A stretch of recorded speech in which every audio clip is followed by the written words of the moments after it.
Welcome to the Manifestation Babe podcast. My name is Catherine Zinkina, and I'm a manifestation expert, master mindset coach, and multiple seven-figure entrepreneur. I'm obsessed with helping you achieve everything that you once thought was impossible. If you're looking to massively up-level your life, your finances, your relationships, your productivity and success, then you have come to the right place. My goal in this podcast is to help you see the infinite potential within yourself to be, do, and have anything that your heart desires.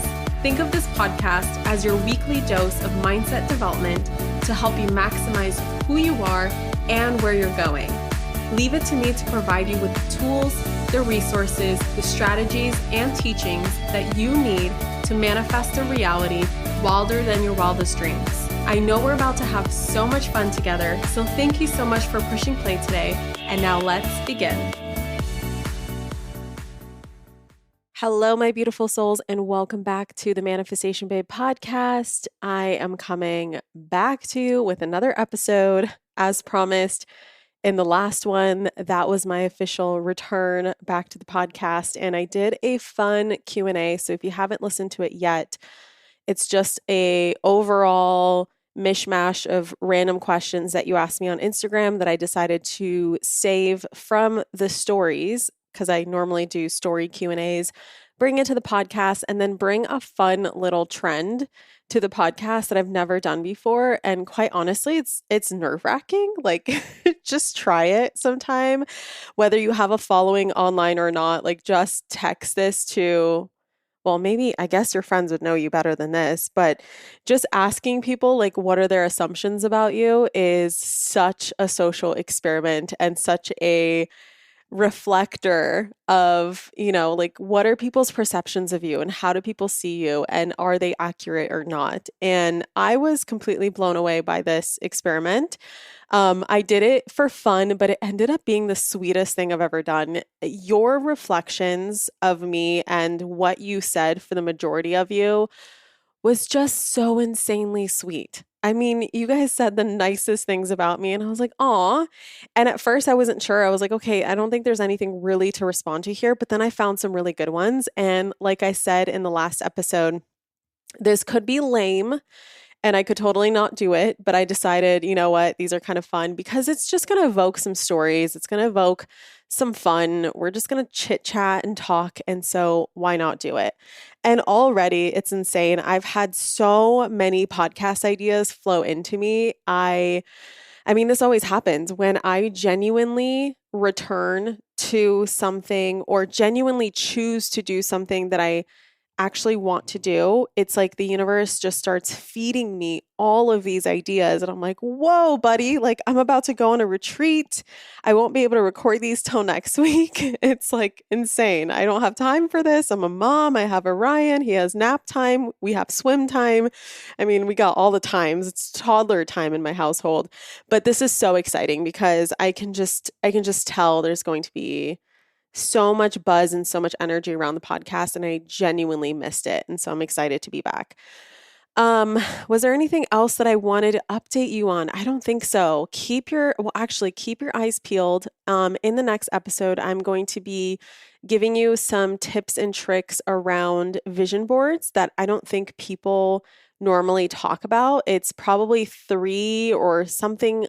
I haven't decided how many I'm going to share yet, but it's X amount of tips that you for sure have not heard of when it comes to building a vision board. I get so many questions around vision boards, and many months ago, I did make a promise that I would make a vision board masterclass. And I've been asked, especially since I went on sabbatical and I never did it because I was like, no, I'm going to take a break.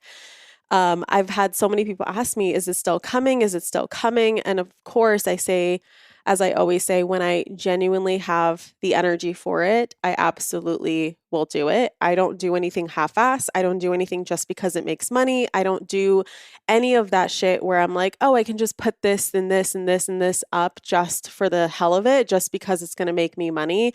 I really don't care about that. If it doesn't genuinely excite me, and if it's not something that I feel lit up about, I don't care. I don't want to do it, even if it's easy money.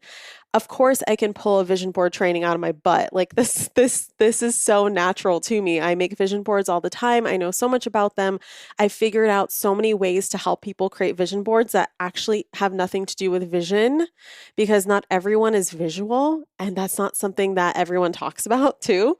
So there's so much that I can share, and so it'd be very easy for me to do. But I waited, and I waited on the genuine desire. And so I'm finally going to create something that's going to be more than a masterclass. It's not just going to be like a masterclass. I'm going to have a process to it. It's going to be a full blown training. I'm really excited about it, and I'll be announcing it in the next episode. So keep your eyes peeled. All right, let's get into assumptions about me. Here are some assumptions about me that you put on Instagram when I asked, what are your assumptions about me? And I will tell you, I will react to them, and I'll tell you if they are true or not. All right. I got these in my phone. I screenshot probably like 30 of them. Let's see how many we go through. I feel like this is going to be faster than a Q&A just because I'm not going to give like, for the most part, it's just like, oh yeah, that's correct. No, that's incorrect, whatever. So let's go. Okay. The first one is only a handful of people really know you and get to know you. This is so accurate. I really do have a very small inner circle, and only the people closest to me get to know, get to really see my emotions. I feel like I'm one of those people who will process things in private. I'm one of those people who, when something happens, like let's say some life-altering event or I receive some life-altering news, right? Like, for example, the first thing I can think of is like when my high school boyfriend, my first love, broke up with me. Some people are the type of people who would cry right then and there in front of said, ex-boyfriend now. And, the friends, well, he basically did it in front of my friends too. So they were watching me. There's the people who cry in that environment right then and there. And there's the people who hold it in. They put on a strong face. They don't want that person to really see how they're truly feeling. And then once nobody's around, they fully break down and process and just go ballistic in private. That's more like me. Now, it's not something I do on purpose. I think it's just the way, I think we all process things differently. And I think I'm just a private processor. And so it's really my close inner circle that gets to see more sides of me than I put out on the internet. And I guess, again, it's not like I'm on purpose hiding something. I think it's just when I feel my most comfortable self. And I feel like this probably goes for everyone. It's like people who are most closest to me or people we feel the most comfortable around see these different sides of us. I also think about this astrologically. So moon signs is kind of like, and Danielle Page explained this the best. And I'm going to do my best to summarize what she shares in her courses. If you don't follow Danielle Page, I think it's I Am Danielle Page. I'll put her in the show notes. She's an incredible resource for astrology. I love consulting for her for astrology. I'm actually friends with her now. We text each other. We give business advice. I mean, it's fun. And I did have a reading with her recently. And prior to that, I was actually enrolled in her astrology course. And that's one of the random things that I was doing on my sabbatical. I'm like, yeah, here I am. I'm going to master astrology. All right. And so she said how your sun sign is like, okay, so your rising sign is the front door. So you go out the front door, right? Out the front door. And your forward expression of yourself, your outward expression of yourself, how people see you is your rising sign. Your kitchen is your sun sign. So this is how you are in the center of your home. It's like everyone gathers in the kitchen. There's other people around you. Like let's say you're having a family gathering or you're having friends over or you're having a dinner party. And it's like that version of you of just in the midst of the center of attention in, you shining as your genuine, authentic self. You're in the kitchen. That's your sun sign. And then your moon sign is the bedroom. And the bedroom is like, you close the door to the bedroom. It's a place where you have reprieve. It's a retreat. It's privacy. You do things in the bedroom that you normally wouldn't do in the living room or kitchen, in front of other people, or maybe you live alone and you do those things all around. I no longer have that privacy. So things are kept to the bedroom now. And it's like your space. So your moon sign is the version of you that people who are closest to you see you. It's like really your internal world. And I'm a Gemini moon. And what I've learned from Danielle is that Geminis are actually very witty and they're very funny. And when I'm my most comfortable self, I am my funniest self. And my friends would always describe me as Catherine is hilarious. I don't see myself as hilarious. I really don't. I see to me, masters of humor are like comedians, someone who stands on stage and can make a group of people laugh. I can't do that. So I don't see myself as funny. But people who are closest to me, they say that I'm hysterical, I'm funny, I'm witty, I'm quick on my feet, I can crack jokes, like I can really make a room laugh. And it's just something that comes naturally to me. So these are just my gifts that people closest to me see. So yeah, I guess I can take a while to answer these. Of course, there's a backstory to everything in my life, but yes, only a handful of people really know you and get to know you. That's true. Someone said you deal with mental health lows sometimes too. Abso-fucking-lutely. You know why? Because I'm a human. And I don't think any human is exempt from any sort of mental health low or a bad day or bad news or life-changing, life-altering scenarios. Like I said, my high school boyfriend broke up with me, random example, but it's like, yeah, of course, no matter how much personal development work you do, no matter how much therapy you invest in, no matter how much you're quote unquote, awakened, I feel like we're all susceptible to human emotions because we are freaking human. Okay, someone said if you had to career change, you'd be a therapist or psychologist of some sort. You know what's funny, actually? Yes, that makes sense logically based off of what I do. I feel like I am, in a way, a manifestation therapist slash psychologist. I feel like there's so many titles that you can lump me under. I feel like there's so many labels you can put on me. I have such a hard time explaining what I do. I just when people ask me, Catherine, what do you do? I'm just like, I'm a manifestation coach. Like that's just the biggest umbrella that I find myself to be under, or manifestation teacher. But to make it more random, actually, this is like a joke that I tell people, especially when I talk about going to Rwanda and going gorilla trekking. So if you haven't followed me since this was, what was it? September 2021. So if you followed me at that time, you'll know that before I got pregnant, before I was in the process of conceiving my now son, Orion, my husband and I planned on first of all, we had the craziest, best summer of our whole life. I'll never forget summer 2021. I don't know why. It was just so exciting. We just did everything so big. It was like, fuck it. One last chance, child-free life. Like, let's go crazy. And one of the things we decided to do was to go to Rwanda to go gorilla trekking. And if you're not familiar with gorilla trekking, you are literally hiking on a mountain and you approach families of gorillas in the wild. These are completely wild animals. They don't have fences. They don't have zookeepers. Like, these are wild gorillas. And you are standing like maybe 2 feet away from some of them. Some of them, I mean, they're spread out, right? But the closest you get, I mean, you get close to them. My husband got sniffed by the silverback gorilla, like the main alpha gorilla. And that was like, my heart was going to explode out of my chest. That was the biggest adrenaline rush of my whole entire life. Like, what the fuck? So close. Like, literally, he grazed past us. It was insane. And right after that, we went to Kenya and we did like the African safari. Well, in Rwanda, I sobbed leaving Rwanda. We did the trekking 2 times, back to back. Actually, no, we did like a trek, a day off, a trek, and then a day off.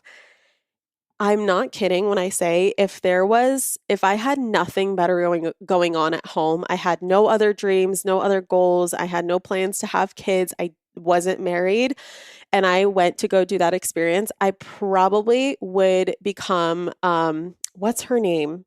She's the one who started the whole gorilla conservation effort in Rwanda, actually. And I'm forgetting her name, forgive me, but there's a whole movie. I think it's called Gorillas in the Mist or something. It's a whole movie about her. I probably would be her. Like, I love those gorillas so damn much. I'm like, I would totally dedicate my whole life to protecting them, to doing research, to learning more about them.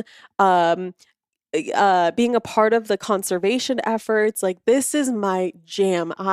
Like, gorillas are my favorite animal now, besides dogs. So that's like one thing that's so random. What's another? Another would probably be an esthetician. I thought it was a dermatologist, but that's because my mom made me choose like a line of work when it comes to medical school, and dermatologist is a way that you can get into skincare but also have a medical degree. So I thought that was my only option, but I am obsessed with skincare. If you follow me on Instagram, you know I'm always doing something related to skincare. I love, love, love buccal massages. I really got into facial fascia massage. I can give you some resources, some incredible resources in the show notes for people who specialize in facial massage, as well as locations you can go to where other people can massage your face. And it's like the best way to build collagen, to release tension in your face. If you have TMJ, like it just completely relaxes your jaw because you're getting the inside of your mouth massaged. You're releasing all the tense fascia in your face. You are increasing circulation in your face, so blood flow. It reduces wrinkles, can actually remove wrinkles completely. It's kind of like an alternative to Botox and an alternative to fillers. And I'm someone who, zero judgment, zero, I promise you, zero judgment, because I have tons of friends in my family, or tons of friends in my family. That makes no sense. I have tons of friends and family who get Botox, who get fillers, and good for them, whatever. It's just not for me. And my obsession is in everything that creates those effects that is alternative and actually good for you. And so I think being an esthetician and just massaging people's faces all day would probably be something I'm interested in. I don't know. Random, but yeah, that's what resonates with me right now. Okay. Someone said that you and Brennan don't fight. Ha ha ha ha ha. If this were true, we would not be doing all of these couples workshops, couples therapies, couples things that we've really dove into this year because, you know what, to be truthful, Brennan and I, we grew up with very different families and very different political stances, very different views of the world, very different belief systems. We come from very different families, but it's actually amazing how similar we are in our values and belief systems and like the important stuff, because our families like literally don't see the same as us and don't see the same as each other. So it's very interesting. And you know, obviously with these differences, even with these differences, we both grew up with very dysfunctional ways of communicating in our families. And so I never learned how to properly communicate through conflict. In my day-to-day life with people like my friends, with people like, you know, coworkers or my employees or uh, businesses, whatever, like I'm typically the type of person who avoids conflict. It actually takes a lot in me to bring something up that I'm dissatisfied with. And thank God I do now, because I have witnessed so much growth within myself from sticking up for myself and just being like, nah, that's not going to work for me. And here's why.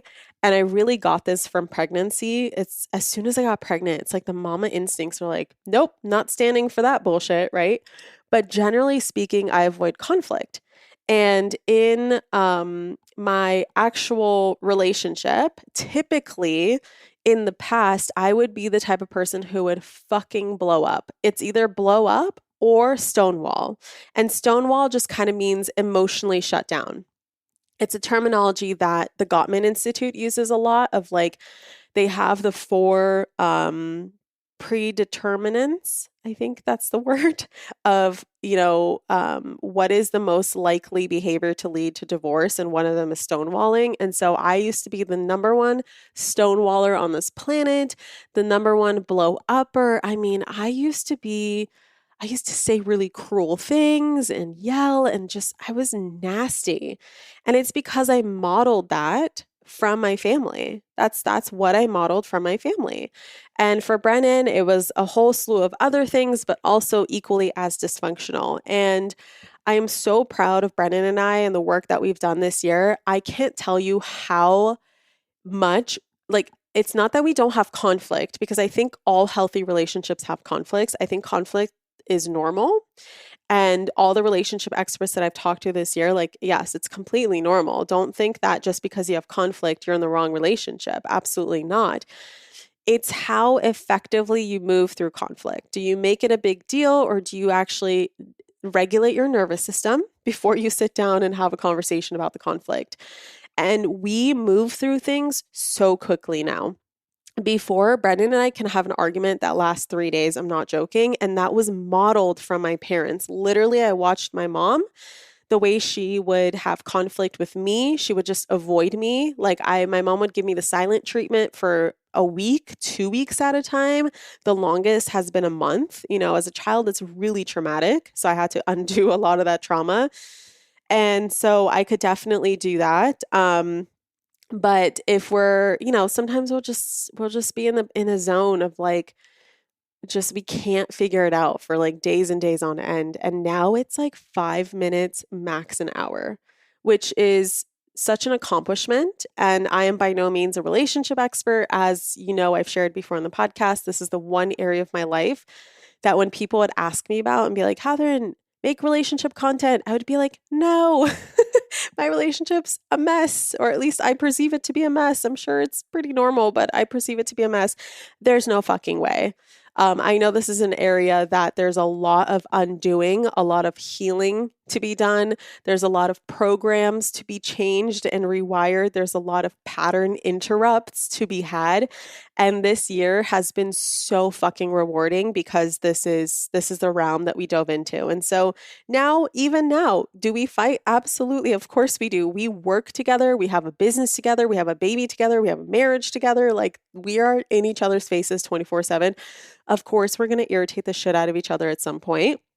But the difference now is that we approach each other with a lot more respect and appreciation. And if we have a conflict, we make sure to regulate our nervous systems first before we approach each other. And then we sit down and have like a normal, mature discussion. And if you are someone who's like, Catherine, I have no idea how to talk through a conflict, I just don't know how to do it, I would definitely seek out the Gottman Institute. They have an amazing framework. And I'm sure actually they have a whole book coming out about this that they said at the retreat that we were at. It's called Fight Right. And I'll put it in the show notes as well with a link. Because I think it's a pre-order right now, but they say that their book is all about how to maturely, properly communicate through conflict with your partner in your marriage or long-term relationship or boyfriend, girlfriend, or whoever. It doesn't matter, right? Like, relationship is relationship. So we have conflict in all relationships at some point. We disagree on something. And so how do we mitigate that? I would definitely recommend that. Someone said it still bothers you that you couldn't breastfeed. This is interesting because it did bother me for a really long time. I did have a rapid resolution therapy session specifically about this. And I knew that I needed it because I would say so I stopped breastfeeding, which, we can call it breastfeeding, but it was really exclusively pumping. Making milk, let's just put it at that. I stopped making milk January of this year, and I had my session with John, I want to say April or May. And I noticed that I needed the session because I was going through pictures of Orion as a baby. And in the pictures, I can see very clearly that Orion is hungry and he's rooting and he's looking for milk. And I had no idea what I was doing because I'm a naive new mom with zero prior experience, so normal for all of us who have kids for the first time, who didn't grow up around siblings or nieces or nephews. Like I had no example in my life of raising a baby. There's zero. I literally did not know how to change a diaper, never had it modeled for me.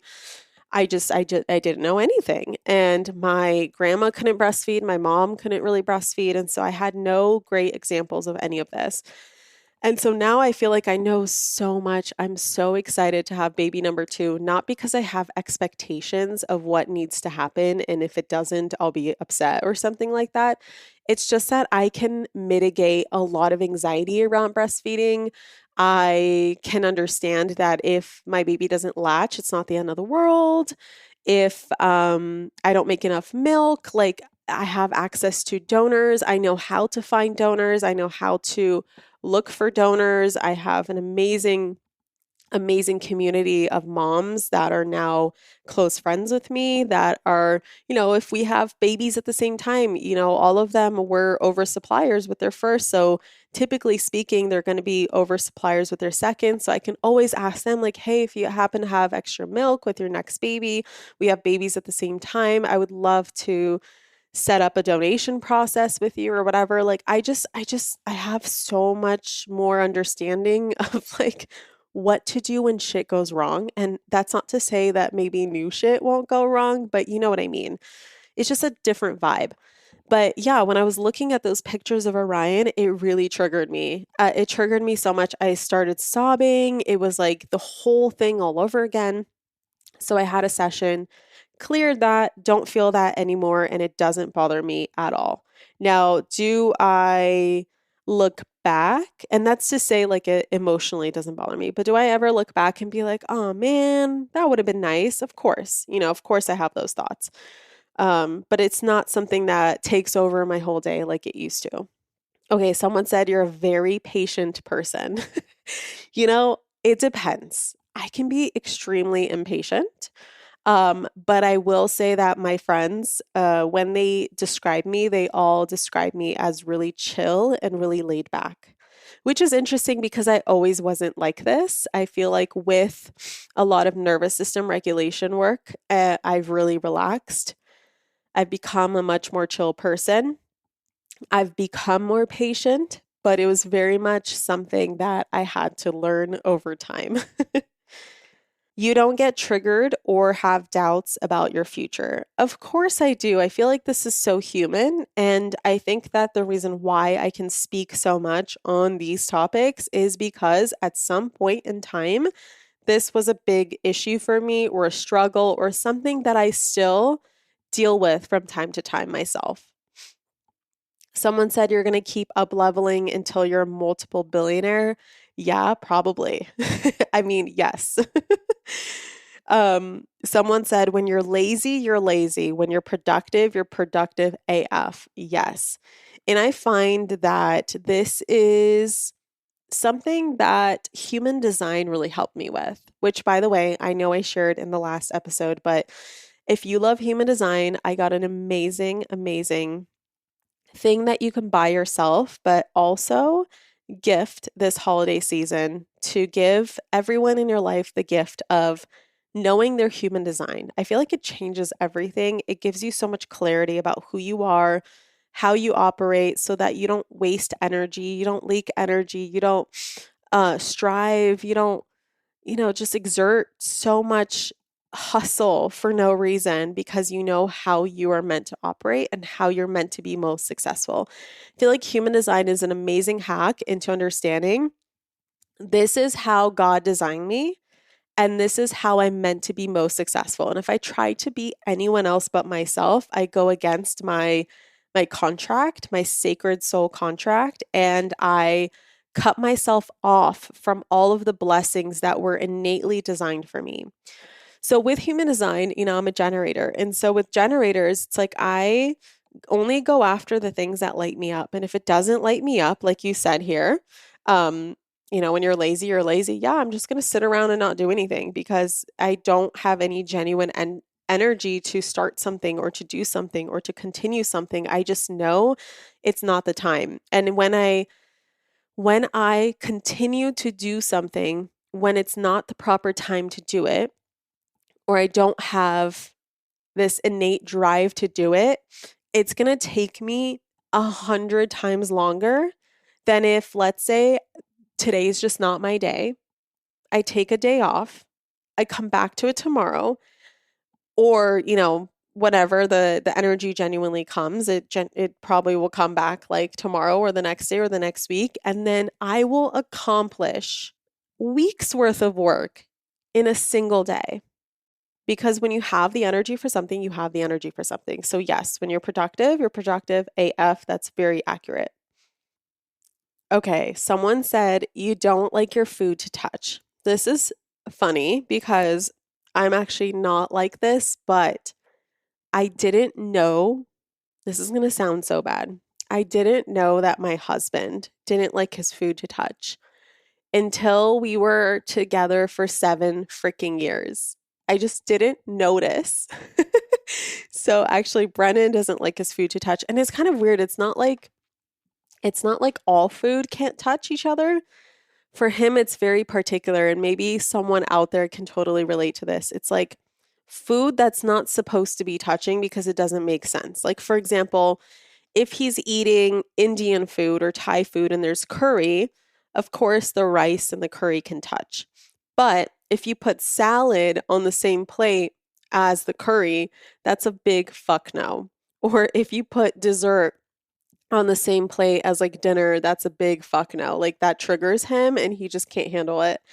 And I laugh because I'm the type of person who can create the biggest mishmash of food on my plate, and I don't care if things touch or not. In fact, sometimes I feel like it makes the flavor better, where I'm like, oh, I didn't know that and that went together. It's kind of like French fries and ice cream. Like, I didn't know that tasted good. Well, you don't know until they touch and you find out on accident. Someone said, I think that even though you live a rich life, you're still very human, accurate, and feel insecure about XYZ. I'm curious about XYZ. So this is interesting because absolutely accurate, very human and feeling insecure about XYZ. I feel like my number one thing right now probably is my postpartum body. This is no secret. This is something I talked about on Instagram. In fact, I put up a whole video I never thought I would share in its entirety because it's meant to be like part of a collage. It's like when I finally lose the weight, I'm going to use this video as like a collage and a transformation and a before and after. And instead I was like, fuck it, I'm just going to share the before. And yeah, postpartum was very unexpected for me because I didn't expect, especially watching the other moms who gave birth around the same time as me and just literally bounce back to their old bodies and look fucking amazing. In fact, one of my friends has like abs, like the most incredible abs post baby. And I'm like, wow, that's incredible. And I thought, maybe it's because I'm like some women, when they're breastfeeding or making milk, their hormones won't allow them to lose weight. Like for some, it's a big weight loss thing to breastfeed, and for some, it isn't. So I thought, you know what? Okay, now that I'm done breastfeeding or making milk, finally I'm going to lose the weight, right? No. It's been like a crazy journey, and I've come to realize that it has a lot to do with internal programming. There's a lot of programming around, just societal programming, like, oh, it's going to be so hard to lose weight after a baby. It's going to be a lot of hard work and it's not going to come easily. And babies ruin your body and babies ruin your business and babies ruin this and that and whatever. It's just like all the societal programming that is just complete bullshit. And we don't have to believe if we don't want to believe, but you still have to undo that programming, especially if it lives inside you, right? So definitely a lot of that programming I had to undo. I actually had an awesome session with an intuitive who told me that she like read into the root cause of why I'm not losing weight. And she said it was something along the lines of me just being hypercritical of myself, and fat is protective. So the body is always protecting you from all kinds of things, including your own words. So if you're saying really mean words to yourself, those words are going to hit you in the body. And instead of hitting your organs, because that would be harder to heal from, your body pads up fat so that those words don't penetrate your organs, so that your organs stay protected. The most important parts of your body are still there. And it's just fat that is collecting this criticism. And that was a really great session for me. I feel like it cleared and healed a lot. I've done a lot of self-image work in the last like month, and I'm finally seeing the weight slide off. It's been a slow journey, but we're getting there. And I find myself wanting to hide more from the camera. I don't like the way I look in pictures and videos. I kind of cringe sometimes where I'm like, oh, I just feel so uncomfortable in my body.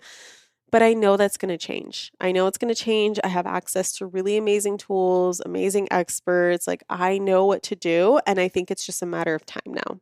Someone said you can be sassy and kind at the same time.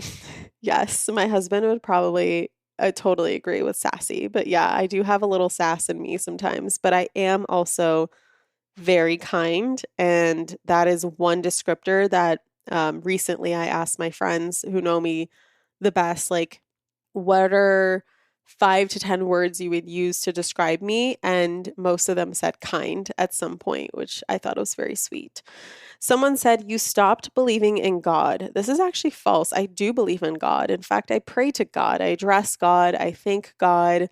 I have gratitude to God. I just interchange God with universe. I interchange God with angels and beings and whatever. But I do see, like, I don't necessarily believe in God in the Christian sense where I go to church and there's a specific dogma that I need to follow around my belief system with God or just my beliefs around God.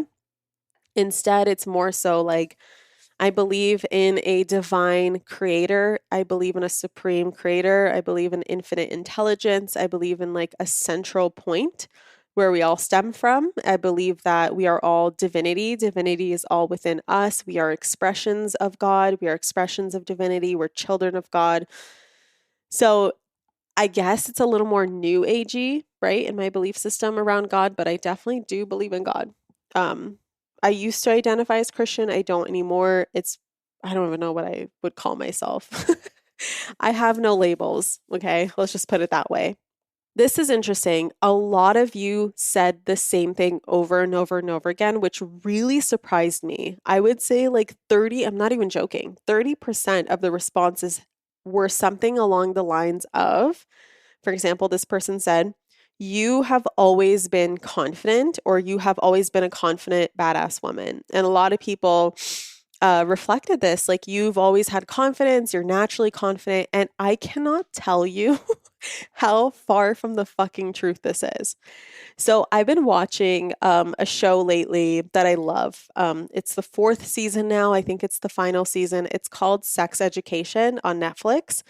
Brendan and I discovered it right before COVID. And I remember like season 2 came out during COVID, and then they had to take a long pause because of COVID or whatever it was. And finally, like the 4th season is out, and we've been watching the 4th season. And there was a scene in the show where the teacher is now teaching at a new school. He was the headmaster at the old school that was shut down. He became a teacher or a substitute teacher or whatever at this new school. And he wasn't really making friends with anybody. And he went and ate lunch in the bathroom. That like classic eating lunch in the bathroom scene. That was me. I was the girl who always wanted to hide. Like I had such insane social anxiety, I can't even tell you. It came from me being labeled as shy for so much of my childhood that I actually just recently cleared, finally. Like it's insane. I had a session with John and Dr. John Connolly, again, the founder of Rapid Resolution Therapy or RRT. And I see him like about every other week. And I had a session with him recently about this shyness that I experienced as a kid, and he just completely fucked my brain. Like it was a complete rewiring within a single session, as always. And I just don't see my childhood as the same. Like everything makes sense, but differently now. And I see myself as such a badass kid where I'm like, wait a second, there was nothing wrong with me. There was something wrong with everyone else kind of vibe. It was really cool. It would be too long to explain here, so I'm not going to go into it. But I just want to tell you that I was the kid who never talked in class. I had extreme public speaking fears. I would pretend to be sick on the days when I had to present a project in school. So I would be sick enough and play sick enough for my teacher to forget that I haven't presented yet. True story. I would hide in the bathroom, eat lunch in the bathroom. I remember in high school, I would always hide in the library because I just was living out this label of I am shy. And so I have to act shy. That's just me. And I always perceived people to be looking at me and thinking about me. And I was extremely bullied. Like, of course, I attracted, getting bullied. That makes sense. So I was bullied all the way from fifth grade elementary school up until, high school. And it was just like a rough fucking go. And it wasn't until I started my first business, which was Beachbody, back in, what was it, 2013, 2012? I don't remember. It's been 10 years since I started my online business. It was at 21 years old and I'm about to be 31. So yeah, it's about 2013. I forced myself to shift. I knew that I needed to shift. In order for me to build an online business, I had to overcome the social anxiety, and I used the online space as a way to show myself and communicate with the world and really share my thoughts and opinions in like a safe space, right? The internet is kind of a safe space because you can always close your laptop, you can log off Facebook, you can, turn your phone off. Like there's so many ways that you can kind of like you can hop in and out of it, right? You can go in and out, one foot in, one foot out. And over time, I gained confidence. I started doing live streams. I started Manifestation Babe. I started doing live streams. I opened up a Facebook group. And over time, just acting out through action, taking action as if I'm a confident version of myself is how I built up confidence. And Dr. John Connolly says that confidence comes from success. So it's not like you need to be confident first in order to see success. Very often it's actually you seeing success, you creating success for yourself because you are acting as if you're already successful, you're already confident, you get success, and then that builds confidence. And then you create more successes and that builds even more confidence. And it's like also in keeping promises to yourself. So if you tell yourself, I'm going to go live on Facebook or live on Instagram today at noon, and then you don't, your unconscious is going to start to lose trust in you because it's not going to see you as like someone of integrity who does what they say they're going to do. And you're just going to be less likely to follow through with things over time. But if you just commit to something, like even practicing things like, I'm going to take a shower right now, and then actually go take a shower. Or I'm going to make a healthy meal and eat a salad for lunch, and you actually go do it, that builds trust, right? That builds successes, small successes, builds trust builds more successes, and overall that builds more confidence. And so that's where my confidence comes from. But was I always this way? Hell no. Okay, you have many maids and service people. This is false. I do have help, but I don't have many maids and service people. I actually I shared on my last podcast episode as well as Instagram that I'm moving to Scottsdale, Arizona, and we just convinced our incredible immigrant housekeeper, Dasha, to move with us, and we are going to hire her full time and take care of her very well and just oh my gosh, because she takes such good care of us. She's an incredible, incredible, incredible soul. And I'm so grateful to have someone who can help me around the house, who can clean the dishes, do the laundry, especially being a business owner and having a baby. Like, yes, thank God she's there. So we have her. And then we have my mom who lives with us and is also our full-time nanny. So she definitely helps with the baby. And I'm eternally grateful for that help because when I need an hour to record a podcast, guess what?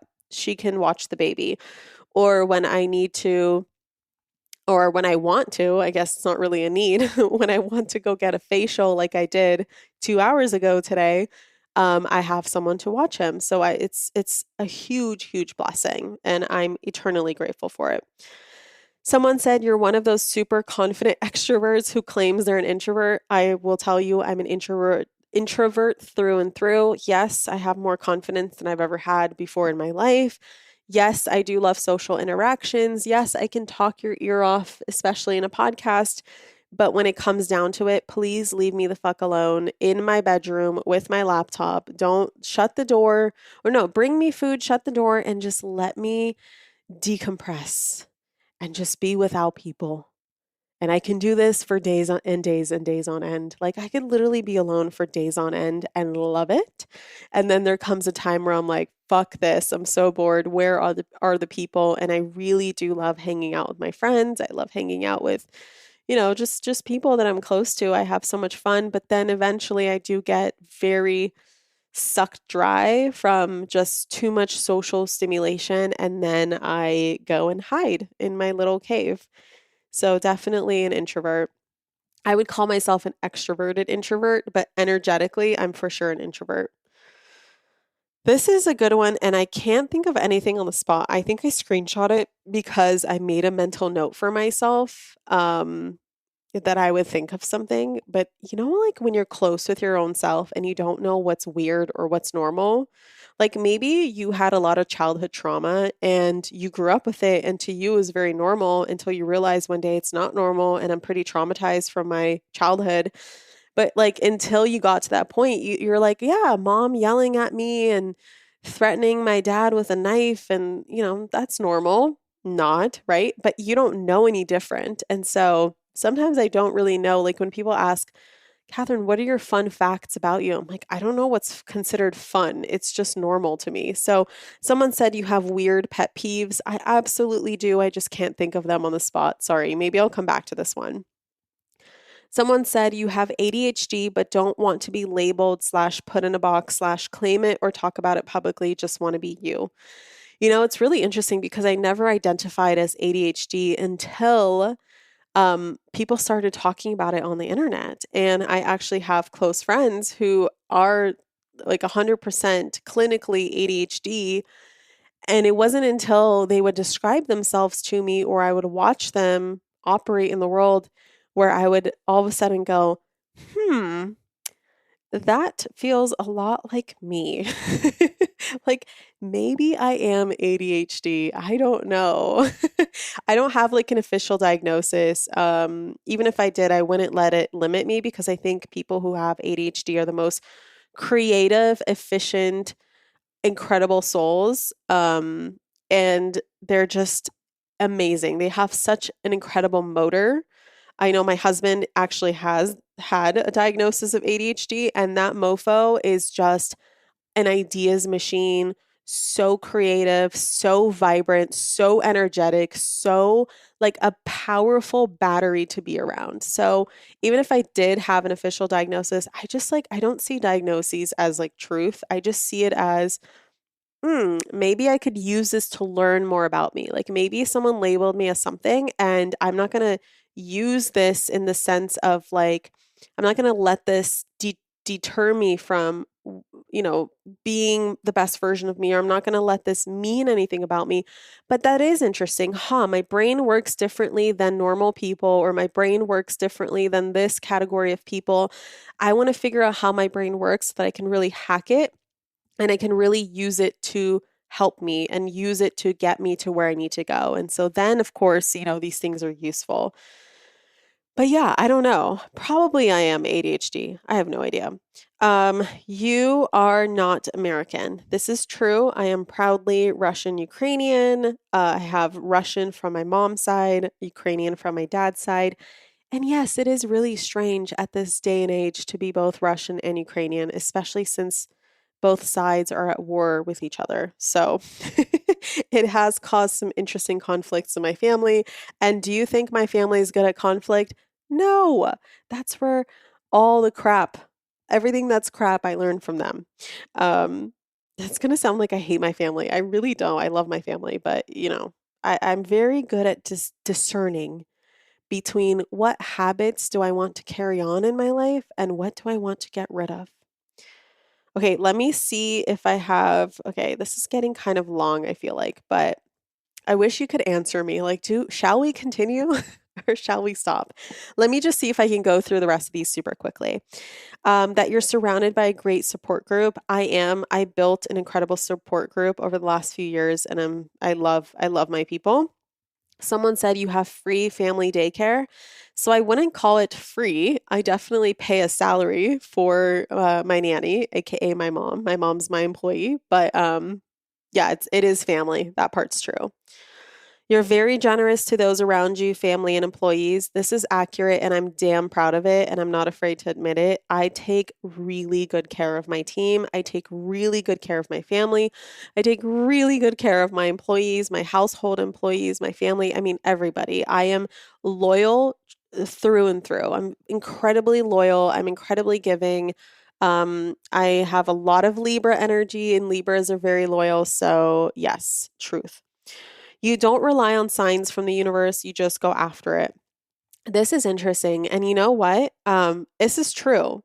But I think it's because I learned to trust my intuition. And I think that getting signs from the universe is incredibly powerful when you're learning to tune into your intuition and you're not like 100% certain on what your intuition is telling you.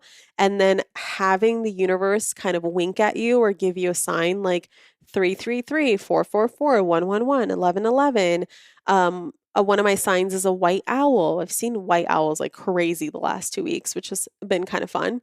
Or you see like a dolphin or a butterfly, or one of my other signs is the map of the world because I love travel so much. So when I see like a globe or a map of the world, I know I'm on the right path. And yeah, at a certain point, it was important to me to get these confirmations and winks from the universe. But now I feel like I have such a great relationship with my intuition that I don't necessarily need these signs. They're really nice to have. But when I feel like something's a go, I will go after it. Someone said you don't worry about money at all anymore. I wouldn't say not at all because I feel like with every level comes something new, but for the most part, I feel pretty clear on money beliefs. Manifesting your soulmate was easy. Oh my gosh, I have so many stories, I think, on my podcast of how Brennan and I met, but it was very aligned. It was very fast. It came right after a 6-year relationship. And technically speaking, yes, it was pretty easy. Oh my gosh. There's still so many more.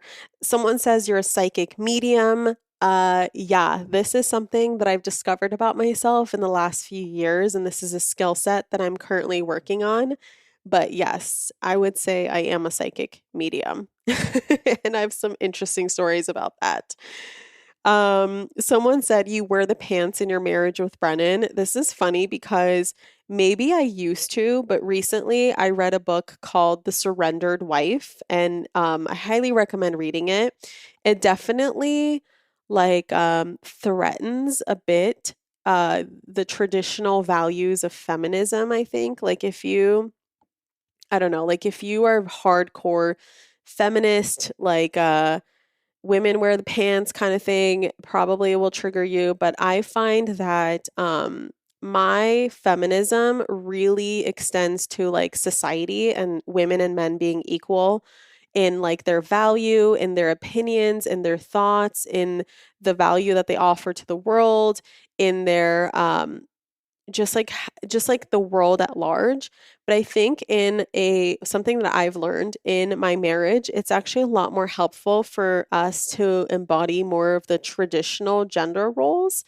And I have found so much freedom in letting Brennan have more masculine roles at home and me have more feminine roles at home. And it's just created so much happiness and so much freedom in like at home. And I cannot recommend this book enough. Again, like I said, it'll probably trigger you, especially if you're like a hardcore feminist. But if you are someone who's like, you know what? Fuck what anyone says, fuck what society thinks. Like, let me just try on something different. Let me put on a different hat for just a moment and see if this way of being makes me happy or gives me a sense of freedom in my life. And if it works for you, then it works for you. And if it doesn't, then you can throw it away, right? That's how I see everything. Just try it on. There's no harm in experimentation.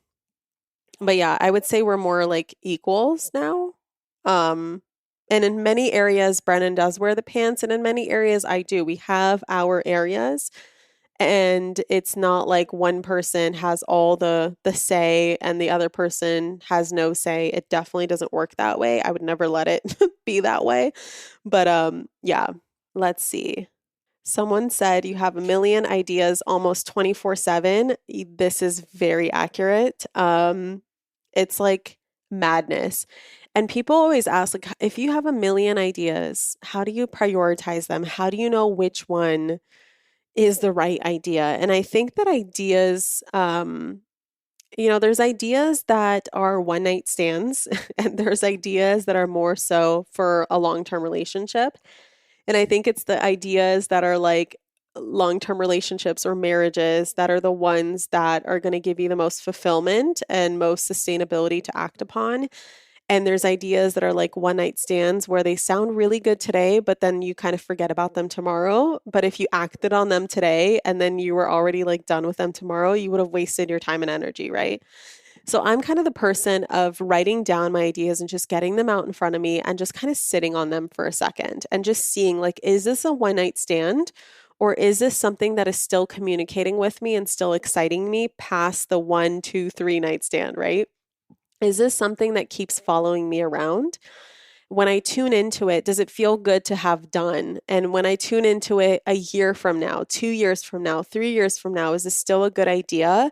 If yes, then I will act on it. And this is how I determine what courses to put out in the world, what podcast episodes, what topics to talk about. Like, I use this process for a lot in my life. So, and sometimes, and that's not to say like, one night stands, like sometimes you do get inspired. Like for example, for a podcast episode, yeah, like I want to talk about something today and tomorrow might not be relevant, but I really do want to put it out there. And so I just will, because it's not going to have that much consequence for me, because it could be, like, generally speaking, a topic that really helps someone out there. And just because it doesn't follow me around tomorrow or resonate with me tomorrow doesn't mean it was a waste of time. But when it comes to like implementing like a business idea, in the sense of this is a course that's going to take me 6 months to build, like MBA, for example, I sat on recreating MBA and turning it into my 5 month long course for many months. So I knew it wasn't just a one night stand where I would start working on it, waste all my time, and then not have excitement about it anymore. And then, these are so good. Okay, here, let me answer two more. You don't get scared about negative comments and what others think of you. Okay, I used to let negative comments derail me so much. Nowadays, I've done so much clearing and so much work. It's very neutral for me. I don't give my value away to the internet. I don't let anyone, even if it's a nice comment, I don't let it mean so much about me. I know that what people are telling me, what people are communicating on the internet is what it's telling me information about them, more so than it's telling me information about me. It's a reflection of what's going on for them, and it has nothing to do with me. I'm just a mirror to them, and they see something in me that they have within themselves. So when people tell me positive things, I don't take it as much to heart as I used to. I don't make it mean like, yay, now I can have a good day because 12 people told me I'm amazing, right? I'm just like, cool. They think they are amazing. That's what they just reflected to me. They're sharing with me information about themselves, meaning they're sharing with me that they're kind people, that they think they're amazing, and that they really like to make other people's days by sending other people nice comments. That's what that told me. It has nothing to do with me. And when people share a mean comment or something negative to say, like, cool, now I know this person is probably going through something in life. They don't really love their life. They're kind of miserable. And what they said about me, they probably see about themselves. I'm just a reflection of that. And other than that, everything else is neutral. And it's helped me so freaking much. Okay, last one. Do you ever raise your voice? This person also said, I can't ever see you getting angry. And someone else said, you have a secret temper. I don't have a secret temper. I don't raise my voice as much. Like I said, I feel like I've really learned the nervous system regulation game. I feel like I've really come far in addressing conflict, especially in my marriage and especially in my close relationships. I'm a lot more chill, but that's not to say I don't get angry. Of course, I get angry. Do I raise my voice? Not really, not as much anymore, but I'm totally a human and, have normal human reactions.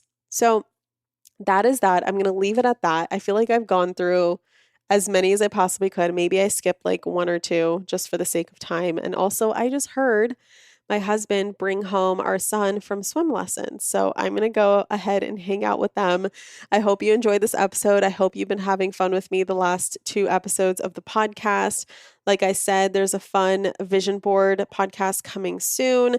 I have a vision board entire training coming soon. So keep your eyes peeled, more topics. I'm also going to set up a thing where you can ask me questions to answer on the podcast, maybe like a function to leave a voicemail where you can be featured on the podcast and I respond to you based off of like what I would do and my advice and kind of coach you through some things. I feel like that would be really interesting for me to do. So stay tuned for that. Stay tuned for all the fun things. Thank you so much for your reviews. Thank you so much for your tags, for your shares. I love the shit out of you. I appreciate you so much. Like I said, my podcast listeners are my favorite people on this planet. You really get me. And I feel like we have such a great intimate time together. Like me talking to you in your car or while you're getting ready in the morning. I know that I really connect with the podcasts that I listen to. So with that being said, I love you so much. Have an amazing day and I'll catch you in the next episode. Bye. Thank you so much for tuning into today's episode. If you absolutely loved what you heard today, be sure to share it with me by leaving a review on iTunes so that I can keep the good stuff coming your way.